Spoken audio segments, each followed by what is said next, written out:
భారతదేశంలో అందరూ మనం చూసి నవ్వుకుంటారన్న ఆలోచన వాళ్ళకి రావాలి. ఇంకా ఘోరమైంది ఏంటంటే ఎమర్జెన్సీ రెస్పాన్స్ అని ఉంటుంది.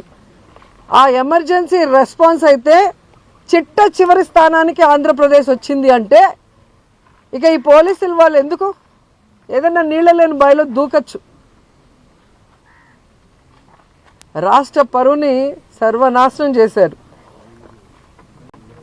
రాష్ట్ర ప్రజలతో ఓట్లు వేయించుకున్నామని చెప్పి తీయగా అబద్ధాలు చెప్పి వాళ్ళకి వెల్ఫేర్ చేయకుండా వాళ్ళని మోసం చేసేసారు. తీరా ఏం చేశారే అంటే సంపద సృష్టిస్తామంటూ అప్పులు సృష్టిస్తున్నారు.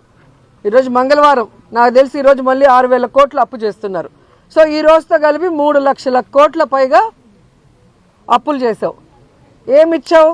జనాలకు చెప్పిన వెల్ఫేర్ ఏమైనా చేస్తున్నావా? జగన్మోహన్ గారు ఇచ్చింది ప్రతిదీ ఇస్తూ ఎక్స్ట్రాగా చేస్తాను సూపర్ 6 అన్నావు. జగన్ గారు ఇచ్చింది మొత్తం తీసేసావు. నువ్వు ఇచ్చిన సూపర్ 6లో ఏం చేసావు? మరి ఈ డబ్బులంతా ఎక్కడికి పోతున్నాయి? ఇన్ని లక్షల కోట్లు అప్పు చేస్తున్నావు. ప్రజలకి వెన్నుపోటు పడటం ఈయనకి వెన్నతో పెట్టిన విద్య. మాకైతే ఇంకా బాధాకరం. రాయలసీమ లిఫ్ట్ ఇరిగేషన్ని మొన్న చూసాం మనం. రేవంత్ రెడ్డి గారు అసెంబ్లీలో మాట్లాడేది చూస్తే చంద్రబాబు కంటే ఎవరైనా రాయలసీమ ద్రోహి ఉన్నారా? నువ్వు పుట్టింది రాయలసీమలో, పెరిగింది రాయలసీమలో. ఈరోజు నువ్వు సీఎంగా ఉన్నావు అంటే ఆ రాయలసీమ ప్రజల ఆశీస్సులతో. అలాంటి రాయలసీమకి వెన్నుపోటు పొడవాలన్న ఆలోచన నీకు ఎలా వచ్చిందని నాకు అర్థం కావట్లేదు. ఆ రోజేమో రాష్ట్ర విభజనకి సంతకం చేసావు, ఆంధ్రప్రదేశ్ని సర్వనాశనం చేసావు. ఈరోజు రాయలసీమ లిఫ్ట్ ఇరిగేషన్ పని చేయకుండా ఆపేసి రాయలసీమకు అన్యాయం చేస్తున్నావు. రాయలసీమ ఏం తప్పు చేసింది? మీకేం అన్యాయం చేసింది? ఈరోజు రాయలసీమ కరువు శాశ్వతంగా పరిష్కరించాలన్న ఒక గొప్ప ఉద్దేశంతో జగన్మోహన్ రెడ్డి గారు ఈ రాయలసీమ లిఫ్ట్ ఇరిగేషన్ని తీసుకొచ్చారు. 960 కోట్లు దీనికి వెచ్చించడం జరిగింది.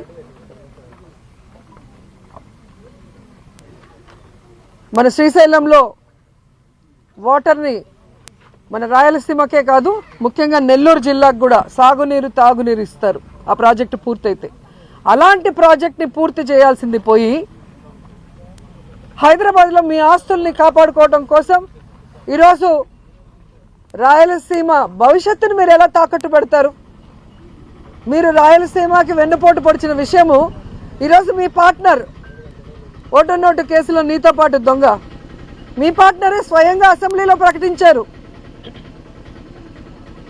నేను రాయలసీమలో పుట్టాను, రాయలసీమ అంటే నాకు ఇష్టమని ఇంకొకటి చెప్తాడు. Pawan Kalyan deputy CM. మరి ఎక్కడికి వెళ్ళావు పవన్ కళ్యాణ్? ఈరోజు రాయలసీమకు అన్యాయం జరుగుతుంటే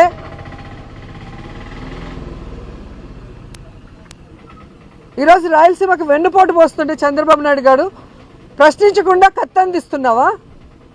దీనికోసమైనా నువ్వు పార్టీ పెట్టింది? దీనికోసమైనా నువ్వు కూటమిలో చేరింది? దీనికోసమైనా చంద్రబాబు నాయుడిని గెలిపించింది? ఇంకా 15 సంవత్సరాలు చంద్రబాబు నాయుడు ముఖ్యమంత్రి చేయడానికి